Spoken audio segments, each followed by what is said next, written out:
Here's how I make this sleep mask. So first I print out my template pieces, and then I cut out those template pieces, and I use those to cut out my fabric and my fleece.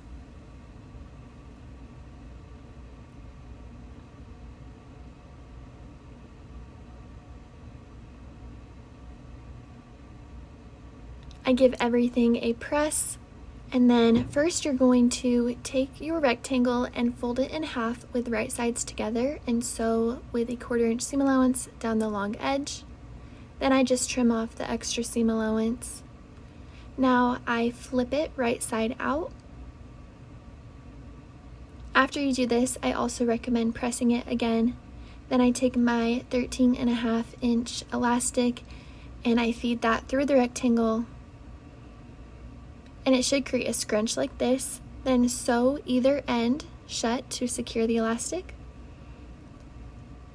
I put the wrong side of my fabric touching the fleece and I quilt it. Then I place either end of my elastic on top of my outer fabric. I pin that in place and I secure the elastic in the center so it doesn't shift around.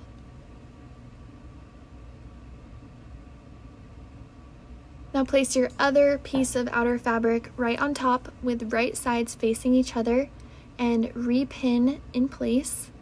Now sew with a 1/4 inch seam allowance, leaving a 2 inch opening at the top. Now I flip everything right side out.